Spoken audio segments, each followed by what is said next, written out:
बिस्मिल्लाहिर्रहमानिर्रहीम। अस्सलाम वालेकुम दोस्तों। आज के इस लेक्चर में हम कंपनी फाइनल अकाउंट का क्वेश्चन नंबर 5 सॉल्व करेंगे। दोस्तों, क्वेश्चन को सॉल्व करने से पहले हम इसको रीड आउट कर लेते हैं ताकि क्वेश्चन को सॉल्व करते वक्त हमें आसानी हो। क्वेश्चन हमारे पास, Moon and company limited with an authorised capital of ₹10 lakh divided into 1 lakh shares of ₹10 each.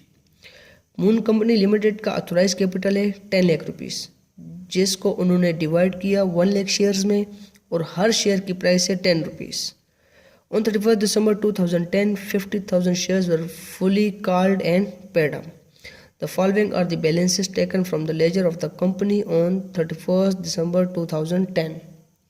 Trial balance में हमें सबसे पहले दिया गया यहाँ पर स्टॉक।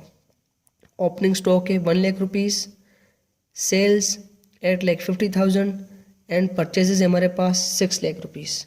इसके बाद हमें डायरेक्ट एक्सपेंस दिया गया है wages 1,40,000, discount allowed 8,400, discount receive 6,300, discount allowed business का इनडायरेक्ट एक्सपेंस कंसिडर किया जाता है और डिस्काउंट रिसीव बिजनेस के लिए इनडायरेक्ट इनकम कंसिडर की जाती है। क्लियर। नेक्स्ट हमारे पास इंश्योरेंस अप टू 30 जून 2011। यहाँ पर हमारे पास डेट दी गई है 31 दिसंबर 2010। हम अकाउंट बना रहे हैं 2010 का, लेकिन यहाँ पर हमें इंश्योरेंस दी गई है 2011 तक। ठीक है, तो जब हम 2010 का बनाएंगे तो 2010 के तमाम एक्सपेंसेस हम कहाँ ट्रेडिंग अकाउंट या प्रॉफिट एंड लॉस अकाउंट में रिकॉर्ड करेंगे। जिन एक्सपेंसेस का ताल्लुक 2011 के साथ होगा तो इट मीन्स कि ये प्रीपेड है। ठीक है, तो यहाँ पर इंश्योरेंस जो 30 जून 2011 तक की होगी वो हमने क्या कर देनी है, इसमें से 13,440 में से माइनस कर देनी है, ताकि हमारे पास 2010 की या करंट ईयर की एक्सपेंस जो है वो यहाँ पर बच जाए। ठीक है, तो करना क्या है, हमने जो टोटल अमाउंट है 13,440 इसको मल्टीप्लाई बाय 12 और डिवाइडेड बाय 6 करेंगे, क्योंकि यहाँ पर जनवरी 1 से 30 जून तक 6 मंथ बनते हैं। तो 6 मंथ्स की हमने इंश्योरेंस निकाल लेनी है और जो रिमेनिंग हमारे पास इसमें से बचेगी वो क्या करेंगे, हम प्रॉफिट एंड लॉस अकाउंट के एक्सपेंस साइड पर रिकॉर्ड करेंगे। जब हम क्वेश्चन को सोल्व करेंगे तो आपको और भी ज़्यादा क्लियर हो जाएगा। इसके बाद हमें सैलरीज गिवन है, इनडायरेक्ट एक्सपेंस है हमारा, रेंट इनडायरेक्ट एक्सपेंस है, जनरल एक्सपेंसेस भी हमारे इनडायरेक्ट एक्सपेंसेस हैं, profit and loss account credit previous year के प्रॉफिट एंड लॉस अकाउंट की अमाउंट हमें यहाँ पर दी गई है 12,440, जो क्या करेंगे, हम profit and loss appropriation account में रिकॉर्ड करेंगे। इसके बाद printing and stationery indirect expense, advertisement indirect expense, postage, telephone etcetera indirect expense. Debtors हैं हमारे एसेट्स, करंट एसेट्स हैं जो बैलेंस शीट के एसेट साइड पर रिकॉर्ड होंगे। क्रेडिटर्स लाइबिलिटी हमारी बैलेंस शीट की लाइबिलिटी साइड पर रिकॉर्ड होंगी। Then plant and machinery fixed assets हैं हमारे, फर्नीचर भी फिक्स्ड एसेट है। Cash at bank current asset जो बैलेंस शीट में एसेट साइड पर रिकॉर्ड होंगे। जनरल रिजर्व भी बिजनेस की लाइबिलिटी कंसिडर की जाती है, तो इसलिए बैलेंस शीट के लाइबिलिटी साइड पर रिकॉर्ड होंगी। Loan from managing director 31,400, managing director से बिजनेस ने लोन लिया, तो अब बिजनेस की लाइबिलिटी है कि वो मैनेजिंग डायरेक्टर को 31,400 रुपीज़ वापस करे, तो ये लाइबिलिटी भी बैलेंस शीट की लाइबिलिटी साइड पर रिकॉर्ड होगी। क्लियर। एंड लास्ट वन हमारे पास यहाँ पर बैड डेट्स 6,400, ये हमारे पास ऑल बैड डेट्स हैं। हमेशा याद रखिए ट्रायल बैलेंस में हमारे पास जो भी बैड डेट्स दिए गए होते हैं वो हमारे ऑल बैड डेट्स होते हैं। क्लियर। नेक्स्ट हमें यहाँ पर गिवन है एडजस्टमेंट्स। सबसे पहली एडजस्टमेंट हमारे पास क्लोजिंग स्टॉक 2 लाख रुपीज़। इसके बाद depreciation to be charged on plant and machinery at the rate of 15% per annum and furniture at the rate of 10% per annum. Depreciation हमने चार्ज करनी है मशीनरी पर 15% एंड फर्नीचर पर 10%, ये भी क्लियर। नेक्स्ट हमारे पास outstanding expenses. Outstanding expenses means के प्रीवियस ईयर के वो एक्सपेंसेस या वो अमाउंट जो हमने पे करनी थी लेकिन अभी तक पे नहीं की। ठीक है, तो वो अभी हमने इस करंट ईयर में पे करनी है, तो हमने क्या करना है, इस पार्टिकुलर एक्सपेंस के साथ इन अमाउंट्स को ऐड कर देना है। जैसे हमारे पास वेजेस हैं 10,400 आउटस्टैंडिंग। तो जब हम वेजेस को रिकॉर्ड करेंगे तो ये आउटस्टैंडिंग के नाम से वेजेस के साथ 10,400 रुपीज़ ऐड हो जाएंगे। इसके बाद सैलरीज 2,400 आउटस्टैंडिंग, सैलरीज के साथ 2,400 ऐड हो जाएंगी। देन इसके साथ रेंट ₹1200 भी आउटस्टैंडिंग के नाम से ऐड हो जाएंगे। फोर्थ एडजस्टमेंट है write off ₹600 as further bad debts and provide for bad debts and doubtful debts at 2% on debtors. यहाँ पर हमें न्यू बेड डेट्स दिए गए हैं 600 रुपीज़ से और न्यू प्रोविजन हमने फाइंड आउट करनी है डेटर्स पर 2% के हिसाब से। क्लियर। एडजस्टमेंट्स में जो बेड डेट्स दिए गए होंगे वो न्यू बेड डेट्स दिए होंगे और जो प्रोविजन दी गई होगी वो क्या होगी, न्यू प्रोविजन। ये भी क्लियर।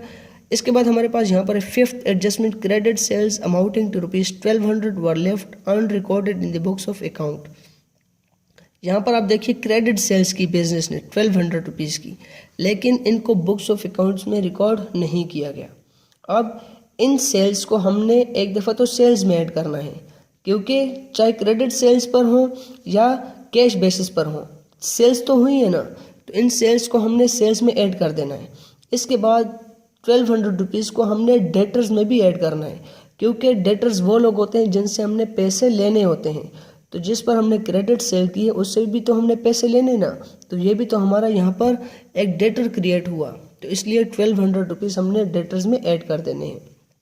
एंड लास्ट हमारे पास यहाँ पर एडजस्टमेंट है dividend at 5% on paid up share capital to be provided. और जो पेड अप शेयर कैपिटल है यहाँ पर आप देखिए 50,000 शेयर्स, उन पर कंपनी क्या करेगी, 5% क्या करेगी, डिविडेंड पे करेगी।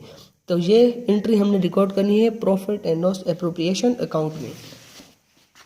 स्टार्ट लेते हैं, यहाँ पर क्वेश्चन को सॉल्व करते हैं।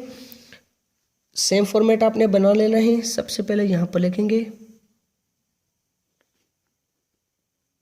ओपनिंग स्टॉक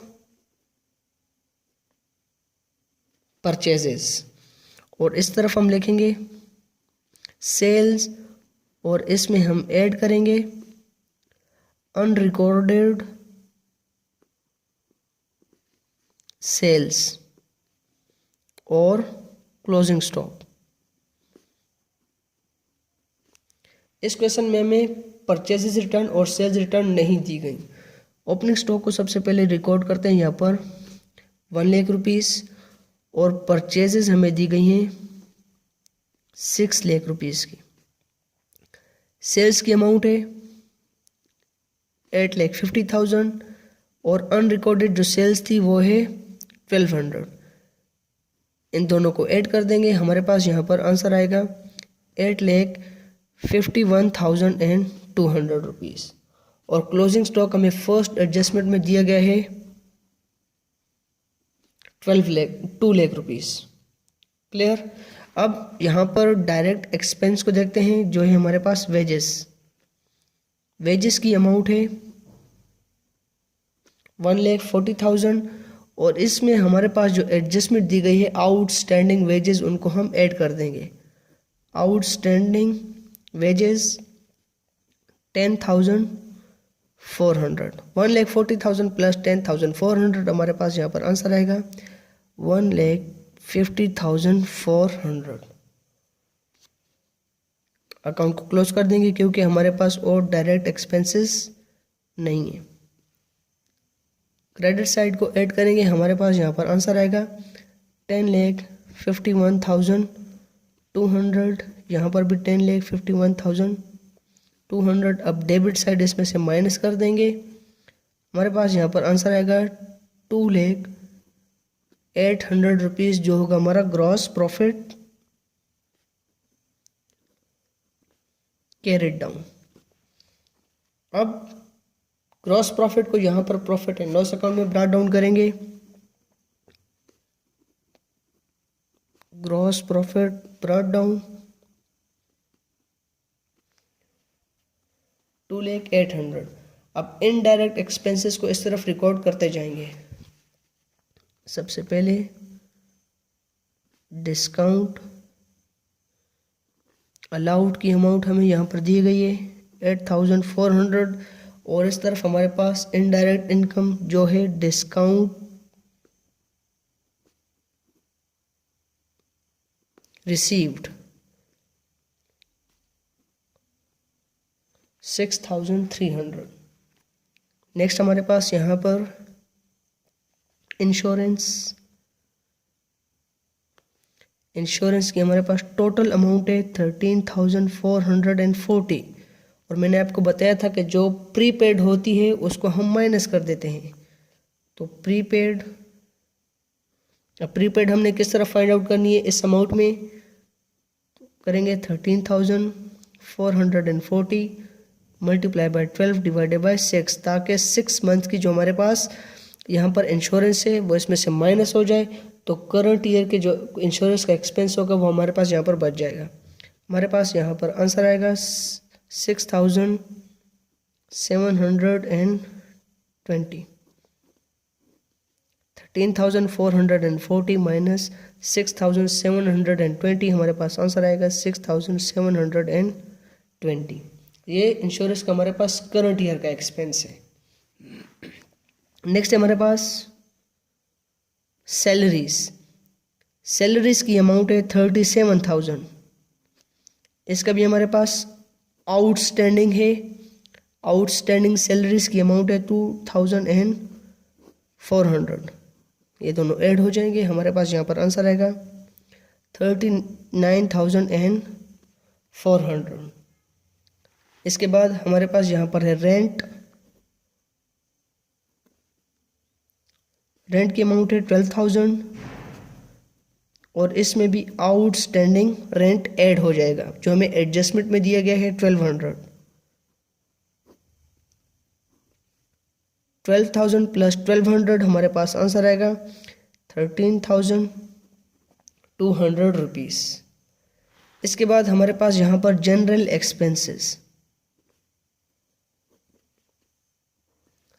एक्सपेंसेस की अमाउंट है 17,900 rupees. Then printing and stationery 4,800। इसके बाद एडवर्टाइजिंग की अमाउंट है हमारे पास 7,600। नेक्स्ट इनडायरेक्ट एक्सपेंस है हमारे पास पोस्टेज एंड टेलीफोन, अमाउंट है हमारे पास 21,000। इसके बाद हमारे पास depreciation on plant and machinery की अमाउंट है हमारे पास यहाँ पर 1,61,000 और इसकी परसेंटेज हमें बताई गई है 15 डिवाइडेड बाय 100 करेंगे। तो डेप्रिसिएशन ऑन मशीनरी जो है वो हमारा इनडायरेक्ट एक्सपेंस है। आंसर आएगा हमारे पास 24,150। इसके बाद हमें एक दूसरी डेप्रिसिएशन भी बताई गई, डेप्रिसिएशन ऑन फर्नीचर की अमाउंट है हमारे पास यहाँ पर 34,000 और इस पर परसेंटेज हमें बताई गई है 10 डिवाइडेड बाय 100 कर देंगे।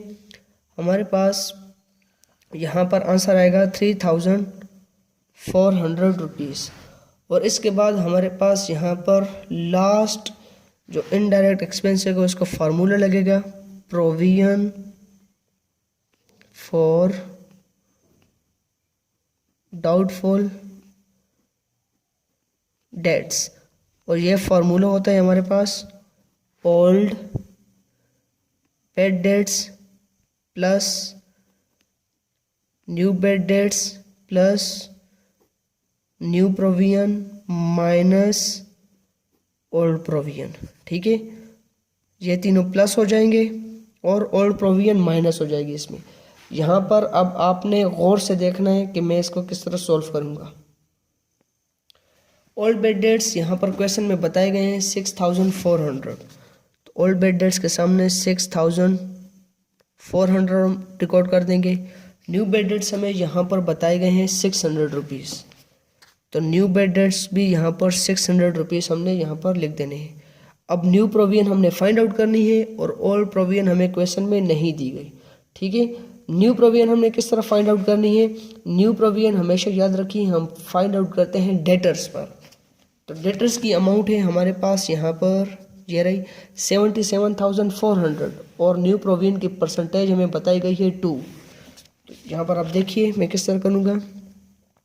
डेटर्स की अमाउंट है हमारे पास 77,400, क्लियर। इसमें हमने ऐड करने हैं 1200 रुपीज़। ये 1200 वो जो क्रेडिट सेल्स हमने की थी लेकिन इनको बुक्स ऑफ अकाउंट में रिकॉर्ड नहीं किया था, तो ये भी तो हमारे डेटर्स हुए, तो इन दोनों को हमने ऐड कर देना है, ठीक है। और इसके बाद हमने इसमें से माइनस कर देने हैं 600, तो हमारे पास यहाँ पर आंसर आएगा टोटल डेटर्स का 78,000 रुपीज़। अब आप सोच रहे होंगे कि 600 हमने कौन सा माइनस किया, तो 600 हमने ये न्यू बेड रेट्स का माइनस किया। हमेशा याद रखिए कि जब भी क्वेश्चन में हमें न्यू बेड रेट्स और न्यू प्रोविजन दी गई हो तो न्यू प्रोविजन को फाइंड आउट करने के लिए सबसे पहले हम डेटर्स में से न्यू बेड रेट्स को माइनस करते हैं। उसके बाद हमारे पास जो आंसर आता है उस पर हम न्यू प्रोविजन की परसेंटेज लगाते हैं। यहाँ पर तो हमें अनरिकॉर्डेड सेल्स दी गई थी इसलिए हमने इनको यहाँ पर ऐड किया। अगर हमें अनरिकॉर्डेड सेल्स न दी गई होती तो डायरेक्टली डेटर्स में से हम यहाँ पर न्यू बेड रेट्स को माइनस करते, हमारे पास जो आंसर आता उस पर हम परसेंटेज लगा देते। यहाँ पर हमारे पास अनरिकॉर्डेड सेल्स भी हैं तो इनको भी हमने डेटर्स में ऐड कर दिया, फिर इनमें से 600 हमने माइनस किया तो हमारे पास यहाँ पर आंसर आया 78,000 रुपीज़। अब इन 78,000 पर हमने क्या करना है? न्यू प्रोविजन फाइंड आउट करना है, तो मल्टीप्लाई बाय 2 करेंगे एंड डिवाइडेड बाय 100, क्योंकि हमें परसेंटेज यहाँ पर बताई गई है 2। तो हमारे पास यहाँ पर टोटल इस न्यू प्रोविजन आएगी 1560 रुपीज़, ठीक है। इसको यहाँ पर रिकॉर्ड कर देंगे 1560 रुपीज़ और न्यू ओल्ड प्रोविजन हमें यहाँ पर क्वेश्चन में नहीं दी गई, तो इन तीनों को ही हम डायरेक्टली यहाँ पर ऐड कर देंगे और इसके सामने यहाँ पर लिख देंगे। हमारे पास यहाँ पर आंसर आएगा 8,560। अब यहाँ पर इनडायरेक्ट इनकम हमारे पास एक ही है और इनडायरेक्ट एक्सपेंसेस जितने भी थे उनको मैंने यहाँ पर रिकॉर्ड कर दिया।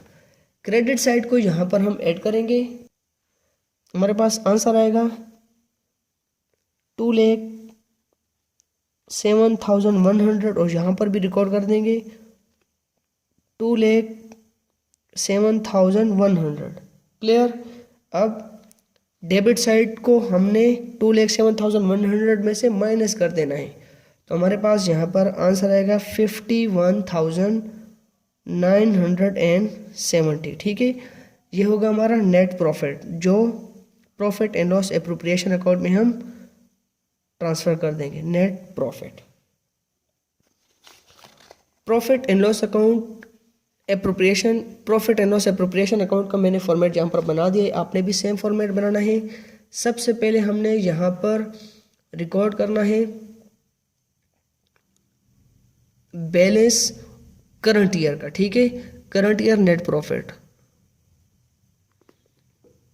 Year net profit, net profit हमने फाइंड आउट किया था 51,970 और एक हमें यहाँ पर दूसरा बैलेंस दिया गया था profit and loss account credit 12,440, ठीक है। तो इसको भी हमने यहाँ पर रिकॉर्ड कर देना है बैलेंस ब्रॉट डाउन के नाम से, बैलेंस ब्रॉट डाउन 12,440। अब इसके बाद हमें यहाँ पर एक ही एडजस्टमेंट दी गई थी जो profit and loss appropriation account में रिकॉर्ड होती है, वो है dividend at 5% on paid up shares capital, ठीक है। तो 50,000 हमारे पास शेयर्स हैं, 50,000 का अगर हम 5% लेंगे तो हमारे पास यहाँ पर आंसर आएगा 25,000। सॉरी 50,000 हमारे पास शेयर्स हैं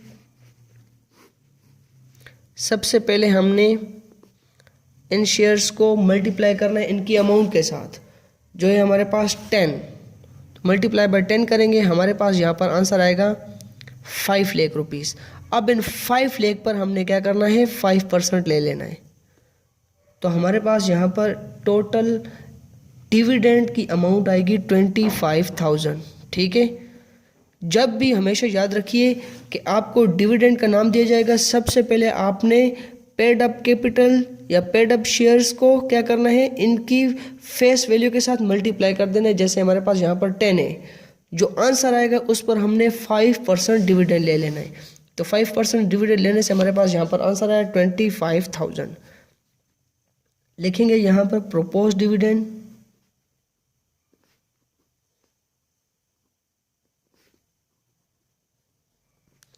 ₹25,000।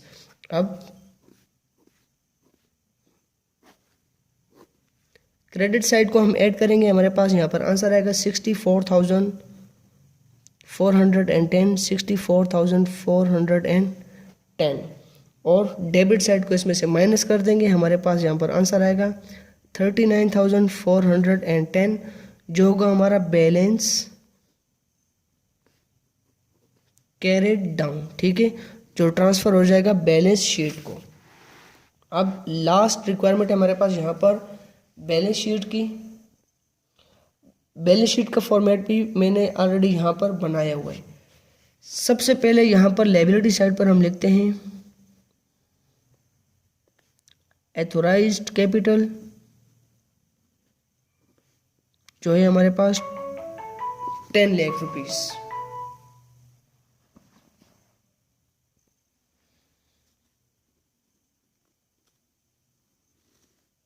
इसके बाद हम यहाँ पर लिखते हैं issued, subscribed and paid up capital. ठीक है, तो पेड अप कैपिटल हमें यहाँ पर दिए गए हैं 50,000 शेयर्स, और हर शेयर की प्राइस है हमारे पास यहाँ पर 10 ईच। तो 50,000 मल्टीप्लाई बाय 10 करेंगे तो हमारे पास issued, subscribe and paid up capital की अमाउंट आएगी 5 लाख रुपीस। क्लियर। अब यहाँ पर सबसे पहले लायबिलिटी साइड को ही हम सॉल्व कर लेते हैं, जिसमें हमारे पास यहाँ पर आएगा जनरल रिजर्व। जनरल रिजर्व की अमाउंट है 50,000। इसके बाद profit and loss appropriation account का बैलेंस,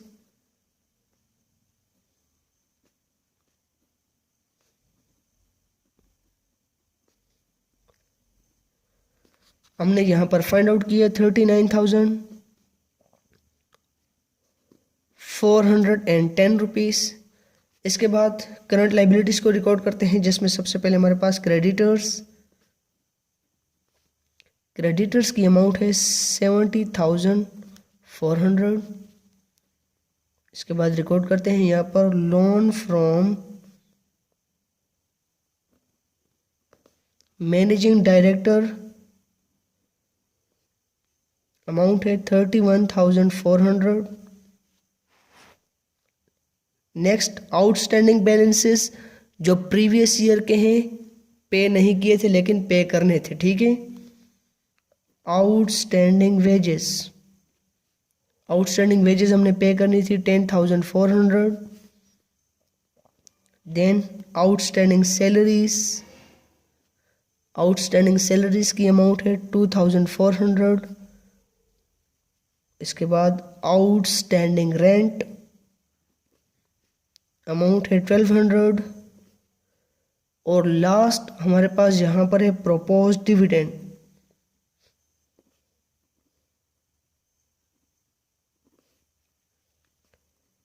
₹25,000। क्लियर।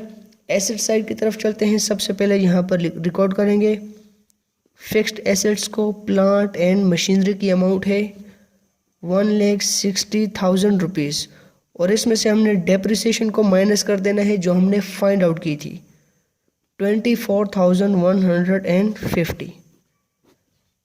हमारे पास यहाँ पर आंसर आएगा 1,36,850।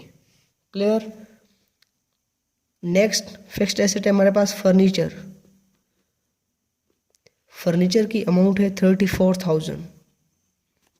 इसमें से भी डेप्रिसिएशन माइनस कर देंगे।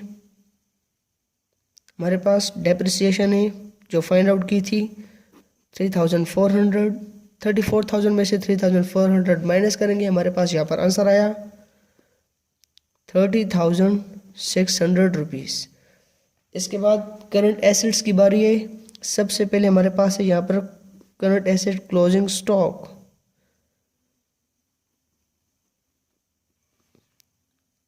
क्लोजिंग स्टॉक की अमाउंट हमें क्वेश्चन में बताई गई है 2 लाख रुपीज़। डेटर्स है हमारे पास 77,400। इसमें हम ऐड करेंगे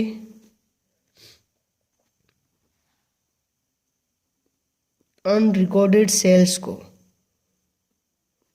1200 और इसमें से हम माइनस करेंगे न्यू बेड डेट्स और न्यू प्रोविजन को।